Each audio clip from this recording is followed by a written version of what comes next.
Mais uma vez, é com muita alegria que nós iniciamos mais um estudo da doutrina espírita, agradecendo sempre a Deus, agradecendo aos bons espíritos que nos acompanham, que nos instruem, e que nós também possamos refletir, unindo mentes e corações, numa animada, digamos assim, né? Um estudo animado, um estudo bem proveitoso. O estudo de hoje é a continuação do capítulo terceiro do Evangelho segundo o Espiritismo, há muitas moradas na casa de meu pai. Então, nós já fizemos a primeira parte, que seria o desenvolvimento deste tema por Kardec, e agora nós vamos entrar nas instruções dos espíritos. E eu sempre gosto, né, de falar, fizemos a teoria, e agora, através dos relatos dos espíritos superiores, eles vêm nos trazendo na prática o conhecimento deles a respeito desse tema. Então, vamos lá. O Evangelho segundo o Espiritismo, capítulo terceiro, há muitas moradas na casa do meu pai. Instruções dos Espíritos. Mundos inferiores e mundos superiores. A qualificação de mundos inferiores e mundos superiores é mais relativa do que absoluta.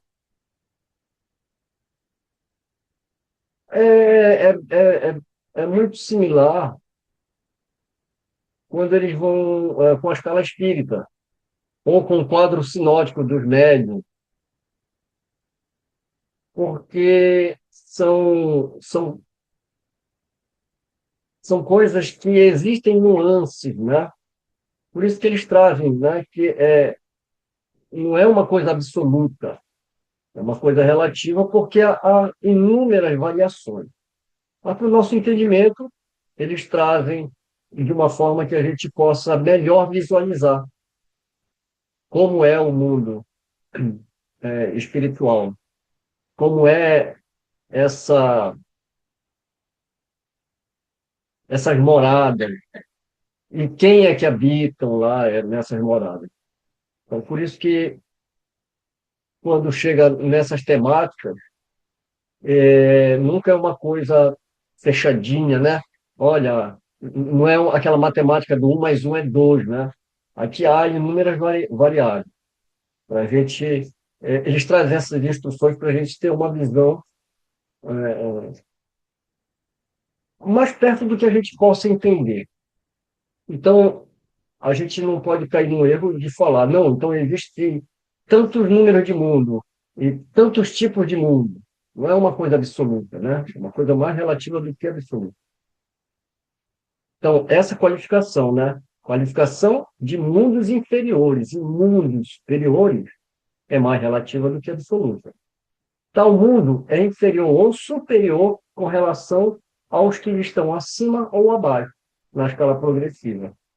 Ou seja, depende do ponto de vista, né?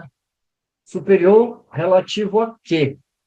Inferior relativo a quê? Tomando a Terra como ponto de comparação, pode-se fazer ideia do estado do mundo inferior, supondo os seus habitantes na condição das raças selvagens ou das nações bárbaras que ainda se encontram na sua superfície e que são resquícios do estado primitivo do nosso globo. Os mais atrasados, os seres que os habitam, são, de certo modo, rudimentares. Têm a forma humana, mas sem nenhuma beleza. Seus instintos não são abrandados por qualquer sentimento de delicadeza ou de benevolência, nem pelas noções do justo e do injusto. A força bruta constitui sua única lei. Sem indústrias e invenções, os habitantes passam a vida na conquista de alimentos. Deus, todavia, não abandona nenhuma de suas criaturas. No fundo das trevas, da inteligência jaz, latente e mais ou menos desenvolvida, a vaga intuição de um ser supremo.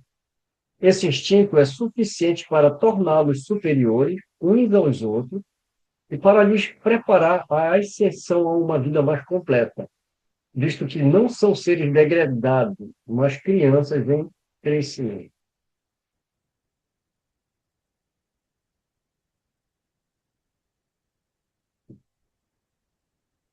Eu chamo a atenção para essa palavra aqui, né?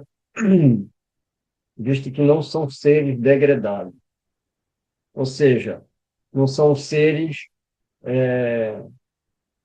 que foram colocados no mundo pela sua condição e lá vão viver eternamente, como se fosse um castigo, ou uma espécie de inferno, né? Visto que não são seres degradados, mas crianças em crescimento.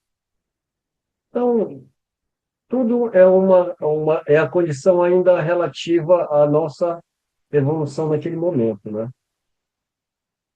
Entre os degraus inferiores e os mais elevados, há inúmeros outros, sendo difícil reconhecer entre os espíritos puros, desmaterializados e resplandecentes de glória, aqueles que animaram os seres primitivos, do mesmo modo que no homem adulto custam reconhecer o embrião. Nos mundos que chegaram a um grau superior, as condições da vida moral e material são muito diferentes das que encontramos na Terra.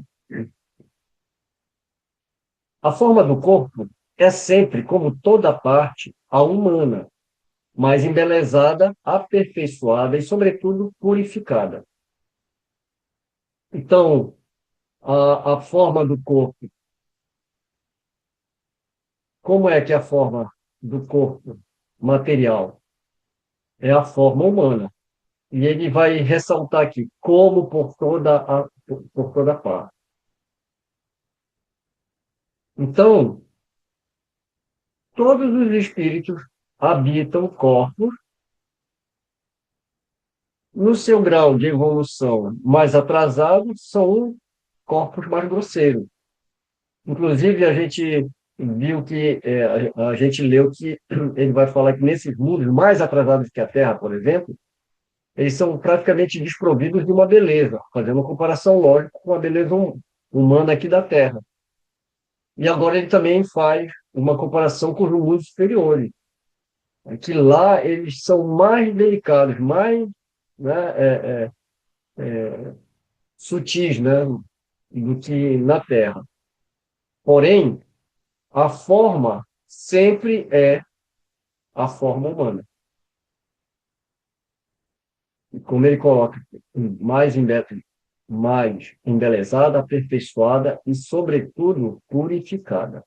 O corpo nada tem de materialidade terrestre e não está, por conseguinte, sujeito às necessidades, nem às doenças ou deteriorações decorrentes da predominância da matéria.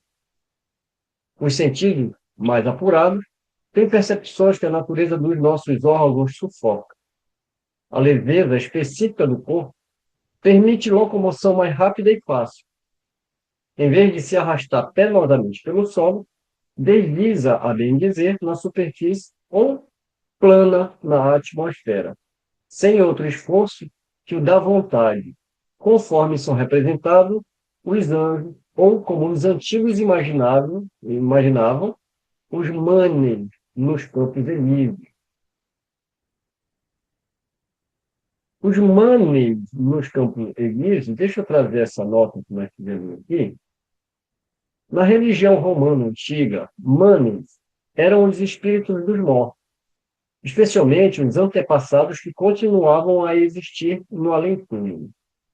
A palavra manos significa literalmente os bons, uma designação piedosa para os mortos. Eles eram considerados espíritos protetores da família e recebiam culto doméstico, oferendas, orações e pequenos altares. Havia até festas chamadas Parentalha e Lemúria, dedicadas à veneração dos manes e à pacificação dos mortos inquietos. Campos elíseos, na mitologia grega e depois romana, os campos elíseos eram o lugar de repouso e felicidade eterna reservado às almas virtuosas, heróis e iniciados no ministério sagrado. Era uma região luminosa, pacífica e florida, o oposto do Tártaro, para onde iam os maus. Com o tempo, passou a representar o paraíso pagão, Campos Elíseos, uma morada de delícias para os justos depois da morte. Bem como o Tártaro depois passa a representar o inferno, né?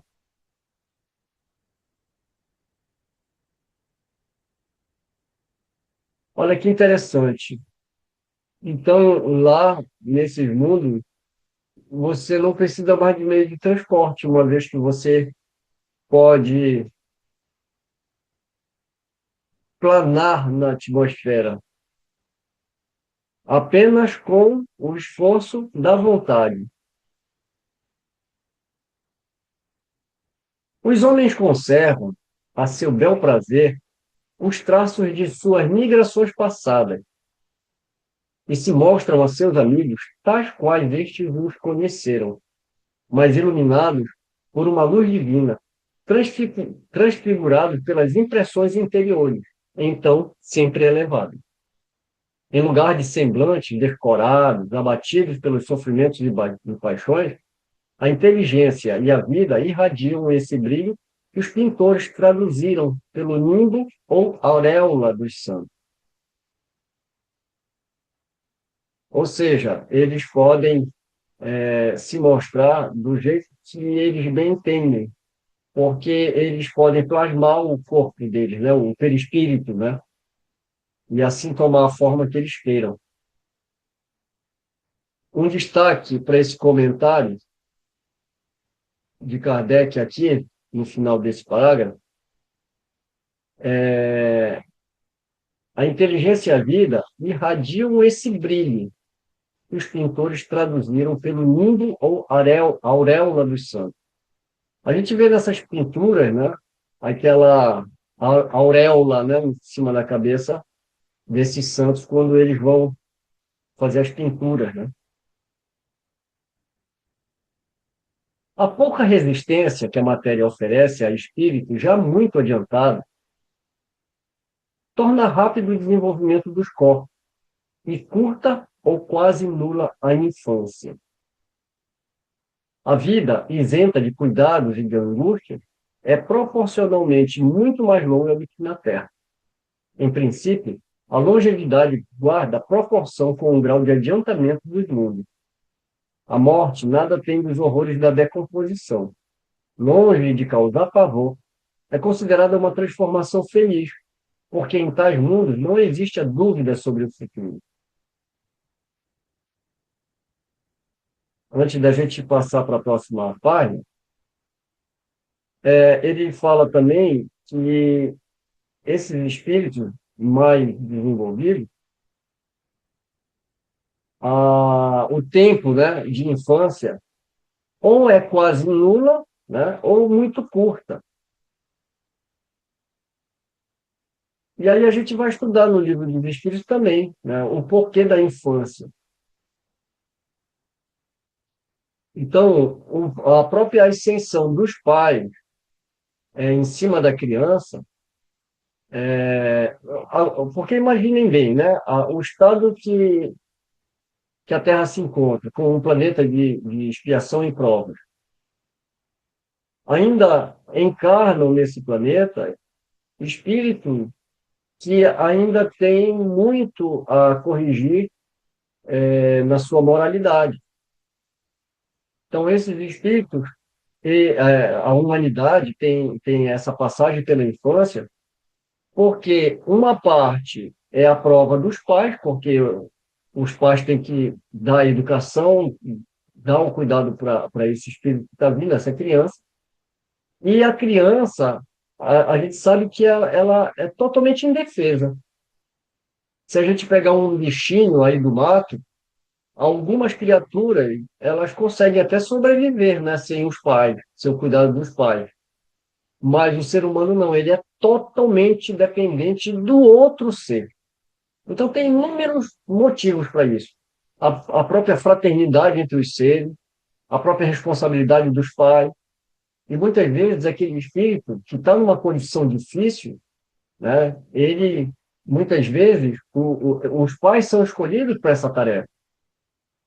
E aquele espírito que muitas vezes, se ele já vem com uma faixa de idade já mais adulta, imagina se ele é um espírito rebelde, o trabalho que ele daria para os pais. Se ele fosse um espírito violento, porque o espírito violento, ele está contido no corpo de uma criança, na é verdade.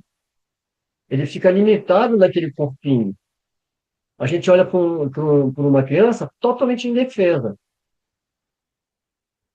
Mas mal a gente sabe que ali pode estar um anjinho, mas pode também estar um ser bem difícil ainda. Então, é por isso que a infância nesses planetas como o nosso é primordial. Além da infância, além da infância, a longevidade, que guarda proporção com o grau de adiantamento dos mundos, e a própria morte. Para muitos de nós espíritas, a gente já encara a morte com uma tranquilidade maior. Mas a própria deterioração do corpo físico, né, como ele coloca aqui, né, os horrores da decomposição.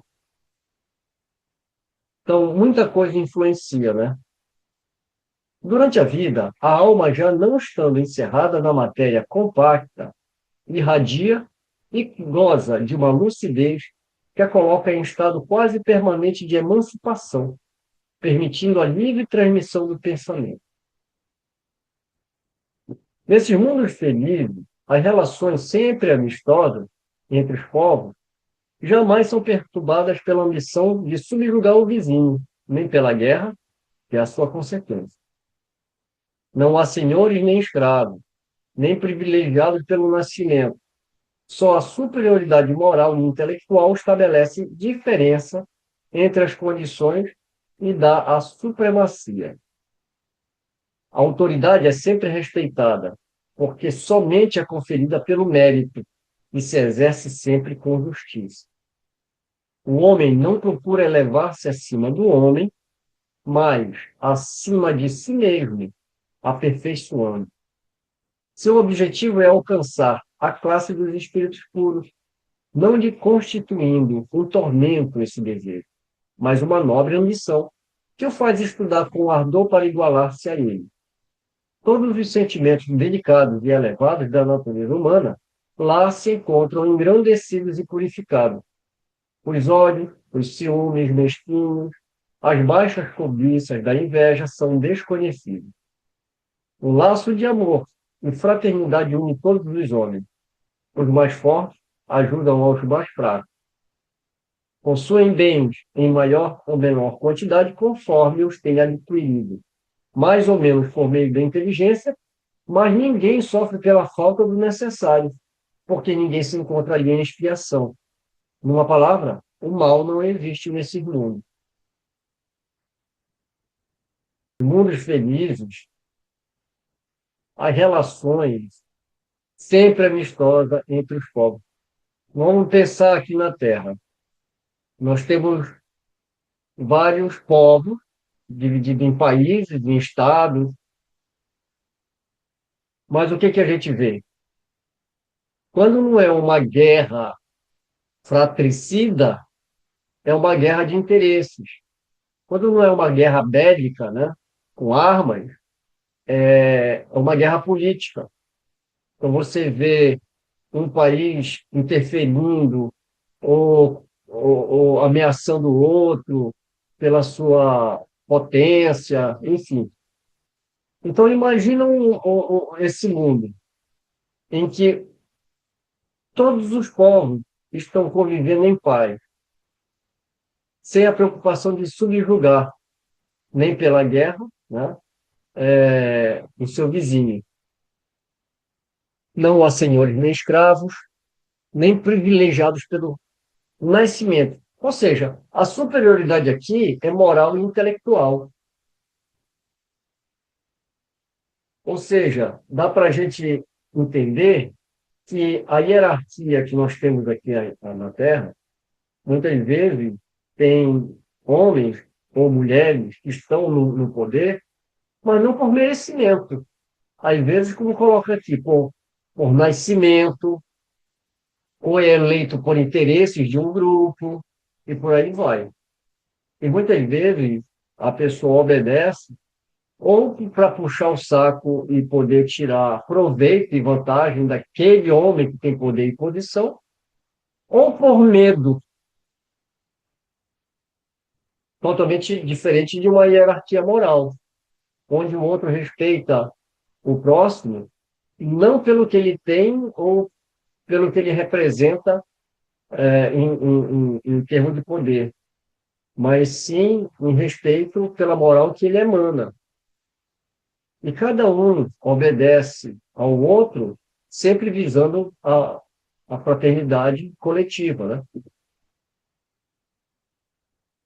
E o objetivo desses que são mais atrasados em relação a esses superiores, né, sempre é a ambição aqui é diferente, né? A ambição é de se tornar melhor.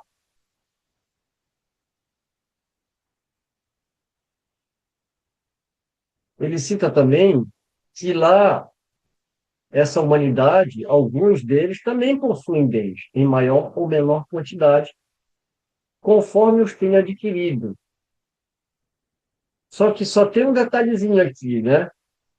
Ninguém sofre pela falta do necessário. Se eles possuem bem, é pelos seus méritos, né? Por meio da inteligência. Mas ninguém passa necessidade. Ninguém passa, sofre pela falta do necessário.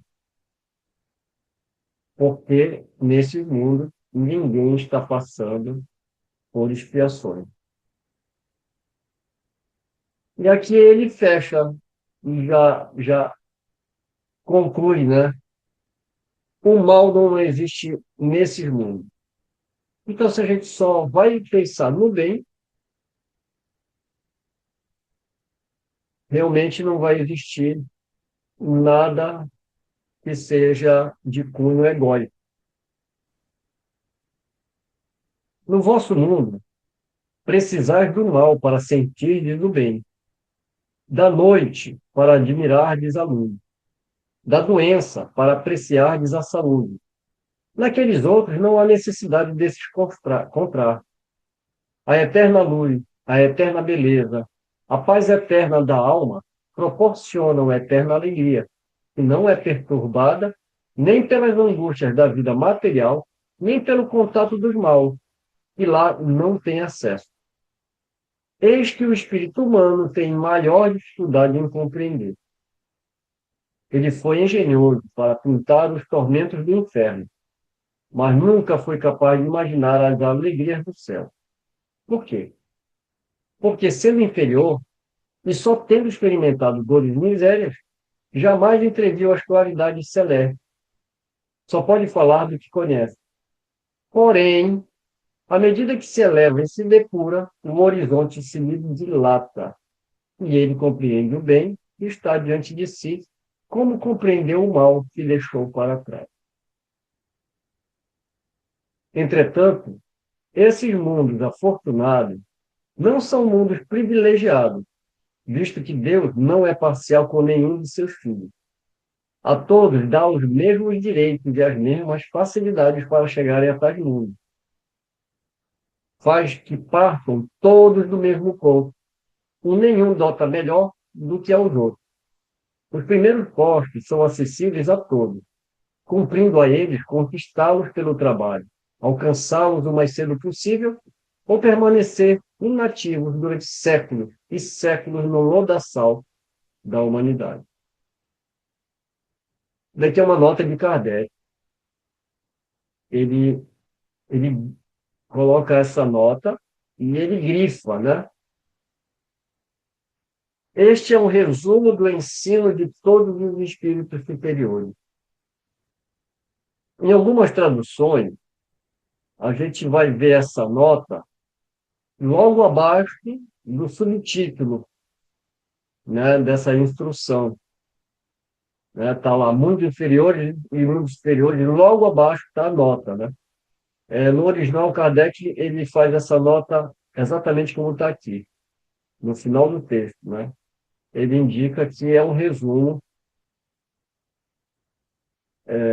dos espíritos, de todos, né? Ainda frisa isso, né? De todos os espíritos superiores. É uma nostalgia na alma quando eu leio isso. É uma, é uma longa caminhada que a gente tem que percorrer. E é tão bom quando a gente relê isso, sabe? Para estar sempre atenta a tudo e olhar com olhos, né? De olhar mesmo e ver o estágio que está a humanidade e faz com que a gente aceite o que está acontecendo no mundo como necessário para que nós possamos compreender o bem através de tanto mal que estamos, né, rodeados, que é com a ignorância ainda do ser humano em relação ao bem. Por isso que eu sempre falo que o espírita, aquele que compreendeu bem o espiritismo, ele é um privilegiado, porque ele olha para o mundo com outros olhos. Essa última frase do último parágrafo do item 11, à medida, porém, que se eleva e depura, o horizonte se lhe dilata, e ele compreende o bem que está diante de si, como compreendeu o mal que lhe está atrás. Então, é esse o caminhar. Enquanto tu não compreende o bem que está diante de ti, tu não compreende o mal que está atrás. É essa caminhada, sabe? Dá uma nostalgia na alma, né, quando a gente lê isso, né, de ver como nós ainda estamos num planeta que, que está assim, né, e que como eu penso que nós que estamos aqui estudando, né, que o nosso horizonte já se dilatou e a gente já está começando a ter uma compreensão leve do que seja o bem diante de nós, né? E como já conseguimos distinguir levemente um do outro, sabe? O mal que ainda já passamos, que vivenciamos e que sofremos na pele e que, ao retornar, sentimos isso e compreendemos o mal que praticamos e estamos, né, com o firme propósito de vivenciar o bem agora.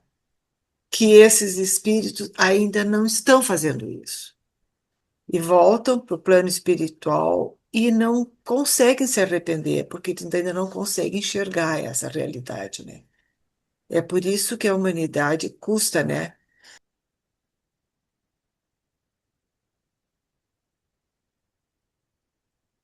Mundos de expiações e de provas. Que vos direi dos mundos de expiação que já não saibais? Pois basta considereis a terra em que habitais, a superioridade da inteligência, em grande número dos seus habitantes, indica que ela não é um mundo primitivo, destinado à encarnação dos espíritos que acabaram de sair das mãos do Criador. As qualidades inatas que eles trazem consigo constituem a prova de que já viveram e realizaram certo progresso. Mas também os numerosos vícios a que se mostram inclinados representam um indício de grande imperfeição moral. Por isso, Deus nos colocou no mundo ingrato para expiarem aí suas faltas, por meio de trabalhos penosos e misérias da vida, até que mereçam passar para um mundo mais feliz. Entretanto, nem todos os espíritos encarnados na Terra aqui se acham em expiação. As raças aqui chamadas selvagens são formadas de espíritos que apenas saíram da infância e que na Terra se encontram, a bem dizer, em curso de educação, para se desenvolverem pelo contato com espíritos mais adiantados. Vêm depois as raças semicivilizadas, formadas por esses mesmos espíritos em via de progresso. São elas, de certo modo, raças indígenas da Terra, que aí se desenvolveram pouco a pouco em longos períodos seculares, conseguindo algumas delas atingir o aperfeiçoamento intelectual dos povos mais esclarecidos. Os espíritos em expiação, se nos podemos exprimir desse modo, são exóticos na Terra. Já viveram em outros mundos, dos quais foram excluídos em consequência da sua obstinação no mal e por se constituírem causa de perturbação para os bons. Tiveram de ser degradados, por algum tempo, para um meio de espíritos mais atrasados, com a missão de fazer que estes últimos avançassem, pois que levam consigo inteligências desenvolvidas e o germe do conhecimento que adquiriram. É por isso que os espíritos em punição se encontram no seio das raças mais inteligentes. São para estas também que as misérias da vida se revestem de maior amargura, por haver nelas maior sensibilidade e por serem mais provadas pelas contrariedades e desgostos do que as raças primitivas, cujo senso moral se acha mais embotado. Sabe uma coisa que nos ocorre enquanto a gente vê isso, né? Quando a gente pensa naquele aluno que acaba de entrar na escola, para ele é tudo novo, então para ele não tem nada de expiação, não, né? Não tem nada de prova, não tem nada de expiação, porque ele não teve outras experiências. Ele está no início ali da vida escolar dele. Assim é um espírito, que começa criado por Deus simples e ignorante. Como ele não tem experiência nenhuma, ele vai ter que partir do zero. Então, tudo para ele é novo, tudo constitui uma experiência. Agora, aqueles que já tiveram o prazer de ir para mundos mais adiantados, mas não se comportaram bem nesse mundo, praticando o mal, sendo egoístas, enfim, os mundos eles estão evoluindo. Então, chega num determinado momento em que esses espíritos que habitam esses globos, pelas vibrações em que eles se encontram, por ainda serem muito egoístas e carregar muitas vicissitudes consigo, a vibração deles não coaduna mais com aqueles espíritos daquele planeta. Eles não se conectam mais. Então, nesse momento, é que há o degredo. Agora, a gente tem que usar com cuidado essa palavra, né? Porque quando a gente fala em degredo, a igreja, durante muito tempo, ela usou essa imagem dos anos do decaído. A própria expulsão do paraíso de Adão e Eva, a gente tem aquela ideia que a gente era anjo ou que a gente estava numa posição super confortável e a gente, porque a gente divisou, errou, a gente está recebendo um castigo. Então, se Adão e Eva, eles viviam lá no paraíso, né, vivendo as delícias, como eles cometeram uma desobediência, agora a mulher tem que parir com dor, o homem tem que trabalhar, e aí a gente faz do trabalho como se fosse uma coisa ruim, né? Como se não fosse uma coisa que dignificasse o homem, né? Ou seja, a gente tem uma vida de amargura. Isso a igreja até hoje repete isso. Depois vem a ideia daqueles anjos que também cometeram erros, foram desobedientes, a ideia de Satanás. A gente só tem que ter cuidado com isso, porque isso é uma narrativa da igreja. Isso é uma forma equivocada e dogmática de ver o patamar evolutivo dos espíritos que habitam esse planeta. Nessa visão da igreja, é isso. A gente está pagando pelos nossos pecados porque a gente é ruim. E a ideia é que a gente vai ser eternamente ruim, lançado no inferno e aquelas coisas todas. Quando fala de grego, o que que é?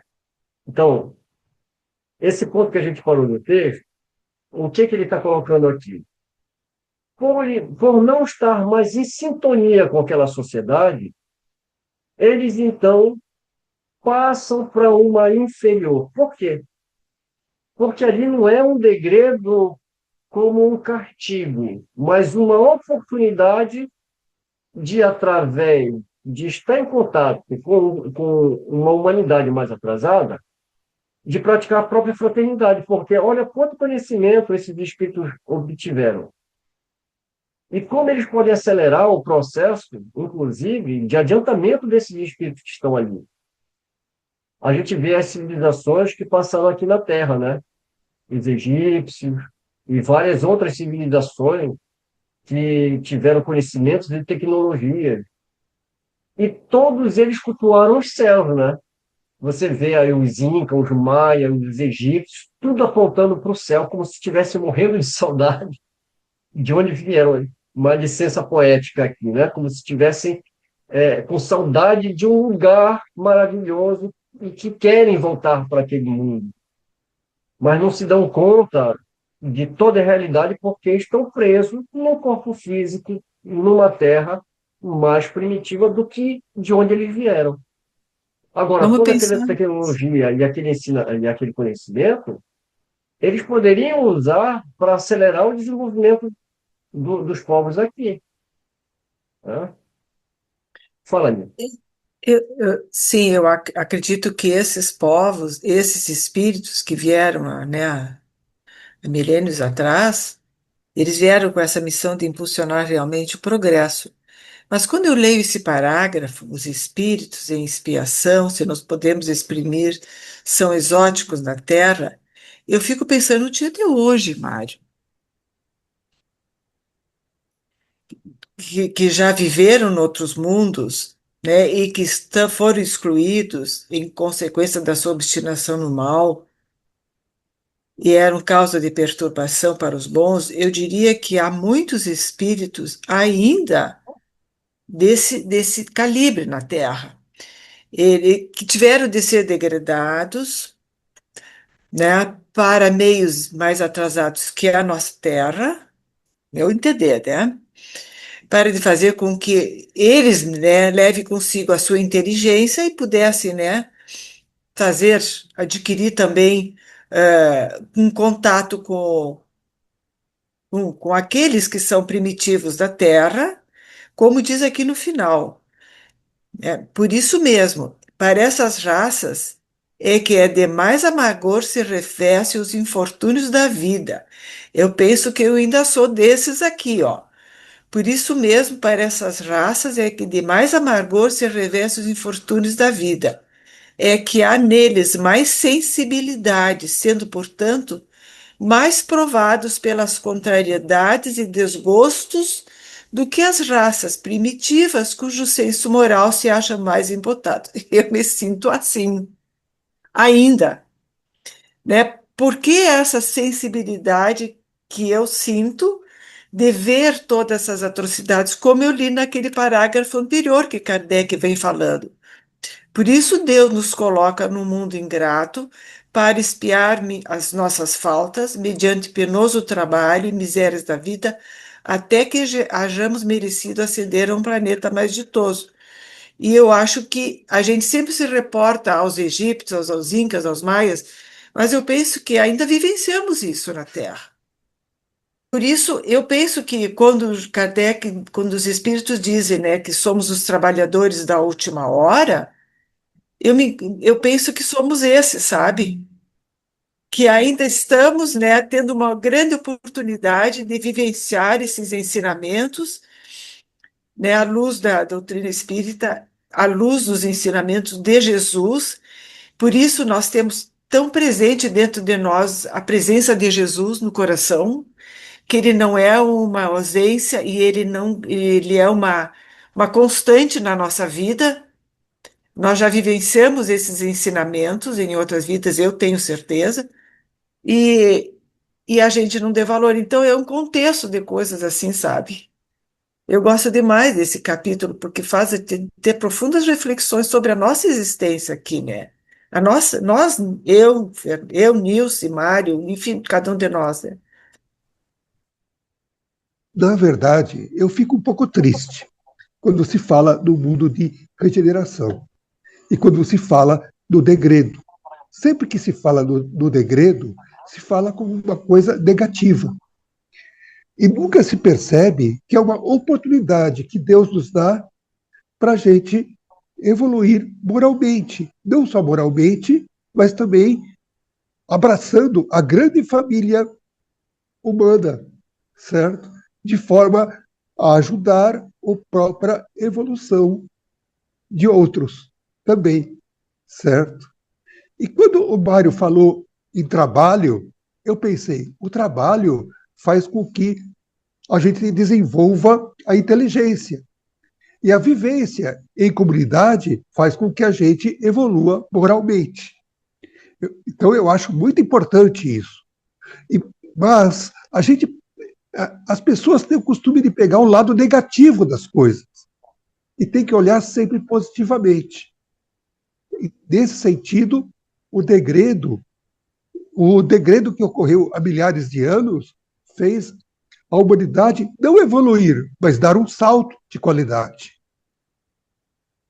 Eu vejo exatamente nesse ponto. Ou seja, a grande, a grande família universal. A Terra nos oferece, pois, um dos tipos de mundos expiatórios, cuja variedade é infinita, mas que tem como caráter comum o fato de servirem de lugar de exílio para espíritos rebeldes à lei de Deus. Esses espíritos têm aí de lutar, ao mesmo tempo com a perversidade dos homens e com a inclemência da natureza. Duplo e árduo trabalho que simultaneamente desenvolve as qualidades do coração e as da inteligência. É assim que Deus, em sua bondade, faz que o próprio castigo reverta em proveito do progresso do espírito. Mensagem de Santo Agostinho, Paris, 1862. Mundos regeneradores. Entre as estrelas que cintilam na abóbada azulada do firmamento, quantos mundos não haverá como vós, destinados pelo Senhor à expiação e à provação? Mas também há entre eles mundos mais miseráveis e melhores, como há mundos transitórios, que podemos chamar de regeneradores. Cada turbilhão planetário, a deslocar-se no espaço em torno de um centro comum, arrasta consigo seus mundos primitivos, de exílio, de provas, de regeneração e de felicidade. Já vos foi falado desses mundos onde a alma recém-nascida é colocada, quando ainda ignorante do bem e do mal, mas com a possibilidade de caminhar para Deus, senhora de si mesma, na posse do livre-arbítrio. Também já vos foi revelado de que amplas faculdades a alma é dotada para praticar o bem. Mas, ó, há as que sucumbem, e Deus, não as querendo aniquilar, lhes permite irem para esses mundos onde, de encarnação em encarnação, elas se depuram, regeneram e voltam dignas da glória que lhes fora destinada. Quando há mundos mais, né, Kardec escreve, quando há mundos mais miseráveis que o nosso, melhores que o nosso, e mundos transitórios. Então, quer dizer que podemos chamar de regeneradores, né? Isso é muito interessante, porque os mundos de regeneração são mundos transitórios. Os mundos regeneradores servem de transição entre os mundos de expiação e os mundos felizes.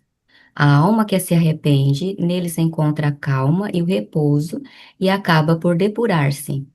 Certamente, em tais mundos, o homem ainda se acha sujeito às leis que regem a matéria. A humanidade experimenta as vossas sensações e desejos, mas libertas das paixões desordenadas de que sois escravos. Neles não há mais o orgulho que emudece o coração, nem a inveja que o tortura, nem o ódio que o sufoca.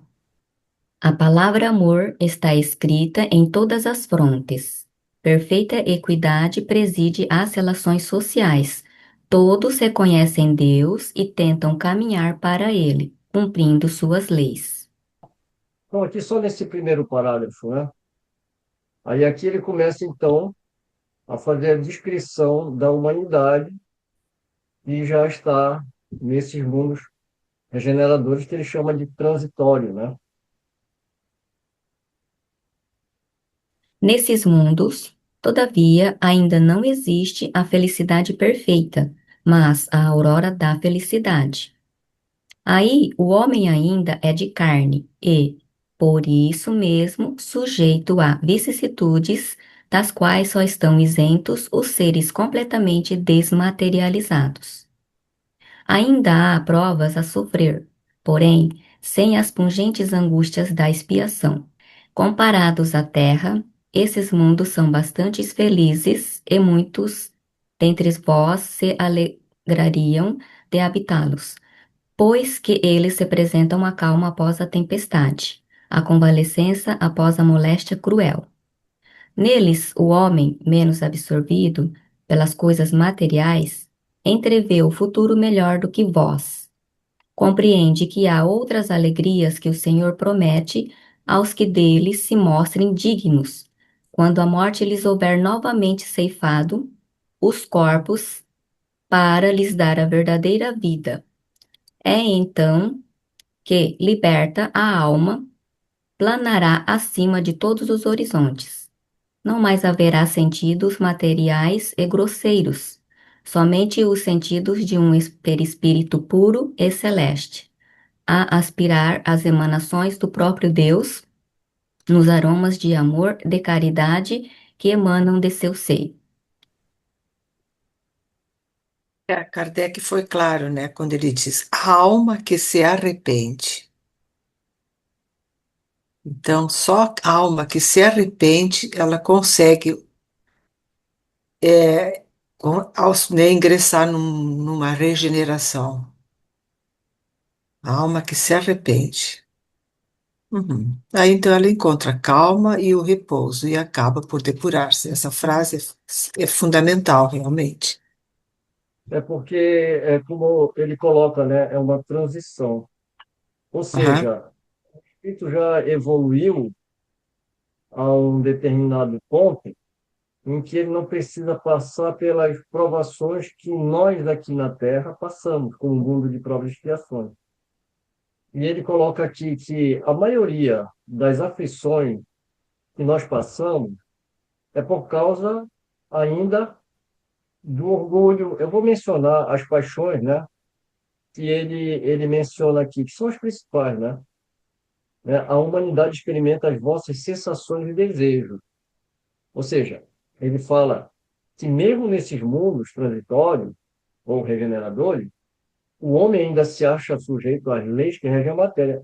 É uma lógica porque a gente ainda vai encarnar em corpos físicos. Então, a gente ainda está sujeito às leis.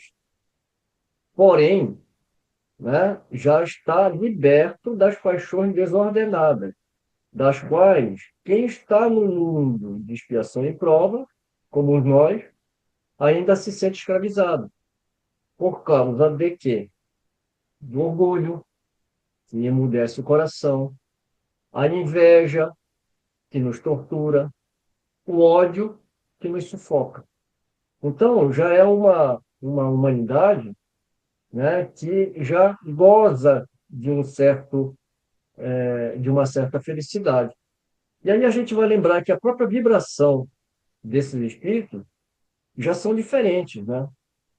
Então, o próprio perispírito ele vai ficando cada vez mais sutil. Daí a necessidade dele realmente precisar encarnar em um mundo adequado a essa fase, né? Mas ainda não é um mundo feliz. Por isso que ele coloca, nesses mundos regeneradores, né? Todavia, não existe a felicidade perfeita, mas a aurora da felicidade. Olha, só pelo fato dele ter colocado aqui, né, que não há mais o orgulho que emudece o coração, a inveja e o ódio, que o homem já vive né, de acordo com uma fraternidade. Isso ainda é um sonho de consumo da nossa humanidade, né? A gente ainda vê todas as formas de paixões se manifestar entre nós ainda, né? O homem menos absorvido pelas coisas materiais entrevê o futuro melhor do que vós. Ele está se referindo a nós aqui, né? No mundo de provas e expiações. Eu tenho uma leve impressão, certo, que essa classificação dos mundos é muito parecida com a classificação dos espíritos. Ou seja, há nuances, não ocorre de repente, certo? Você vai, os mundos vão evoluindo aos poucos. Tanto que, na época do Kardec, os tempos são chegados. E agora, ainda os tempos são chegados.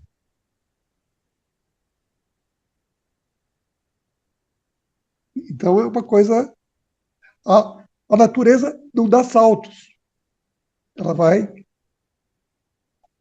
no seu atuar.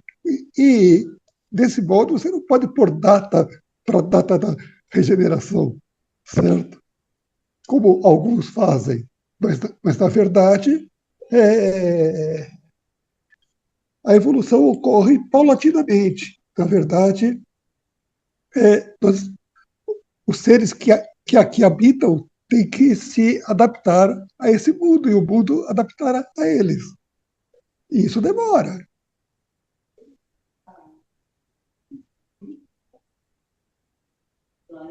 Mas, nesses mundos o homem ainda é falível e o espírito do mal não perdeu completamente o seu império. Não avançar é recuar. E se o homem não se houver firmado bastante na senda do bem, pode recair nos mundos de expiação, onde o aguardam novas e mais terríveis provas.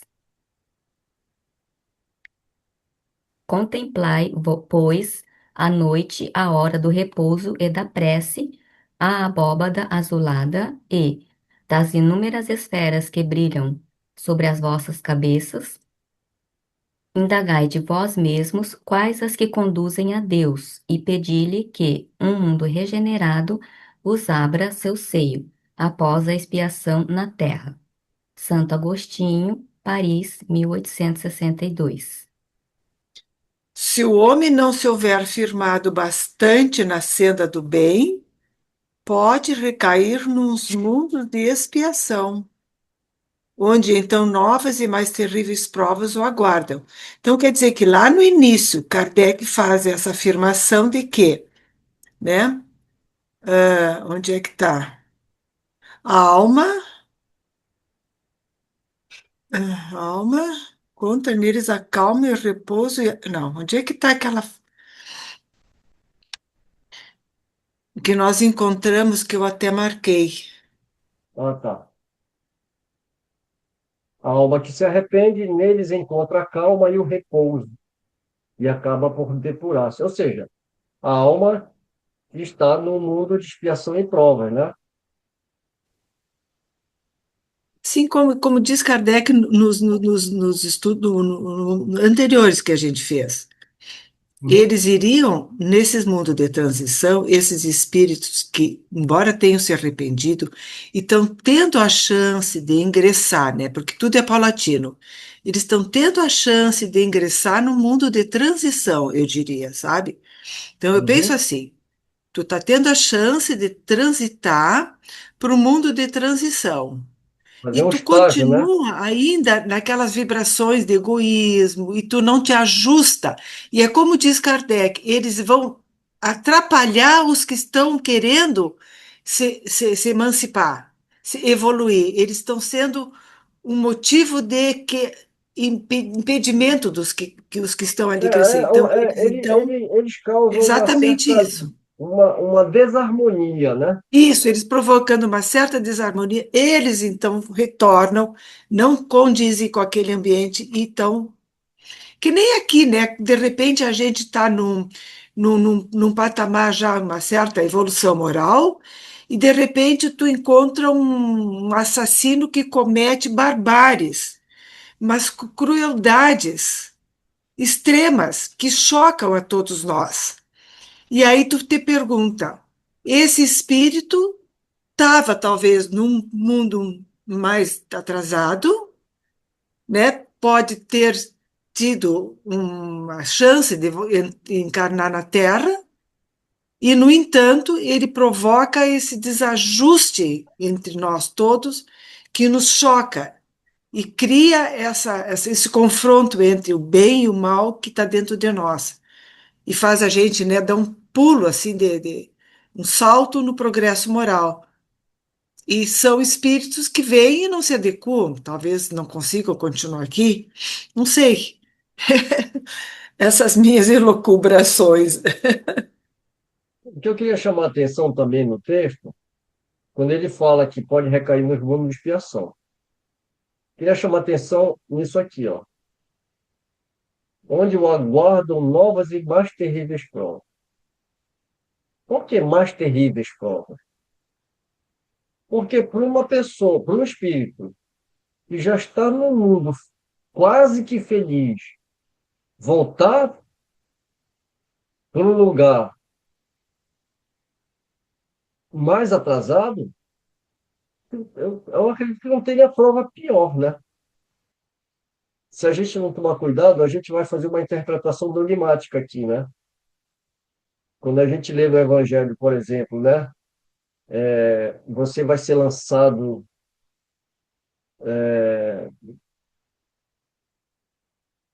nas trevas, vai ter choro e ranger de dentes. São figuras de linguagem. Então, se você não souber interpretar isso, você recai naquela condição de acreditar em inferno, em sofrimento, né? E o pior é que você, nesse conceito dogmático, você está fadado a ficar lá para sempre. E aqui não. Aqui a gente vê que esses mundos, eles são verdadeiras escolas, onde a gente está para se educar. Então, não passou de ano, vai repetir, né? Então, aí é aquela coisa, para o aluno voltar o ano letivo 12 meses para trás e recomeçar todas as matérias, isso é um sofrimento terrível. Porém, tem uma vantagem, né? Como eu já estudei isso, para mim é mais fácil do que os alunos que estão entrando agora. Então, aí, a oportunidade que eu tenho de usar essa experiência que eu obtive, e ser solidário com todos aqueles que estão sem o conhecimento que eu já adquiri. Aí eu começo a colocar em exercício a minha fraternidade, o meu amor, o meu amparo, e isso faz com que o espírito volte para o mundo transitório e ele continue a jornada dele. Então, aqui, a ideia de um sofrimento eterno é zero, né? Então, sempre são oportunidades. Mesmo aqueles que recaem no erro, sempre ele vai ter oportunidade. Mas aí tem outro aspecto, né? O espírito que estava no mundo e volta para o mundo de provas e expiações, além dele ter mais uma oportunidade para evoluir, ele, na verdade, educa os seres do mundo de provas e expiações através do próprio exemplo. Ou seja, ajuda a própria evolução espiritual do planeta, num certo sentido. Exatamente. É, aí você vê a perfeição da obra de Deus, né? Então a gente encerra por aqui o nosso estudo e ficamos então na expectativa de nos reencontrarmos para o estudo do Evangelho. Então um beijo no coração de todos e até o próximo estudo.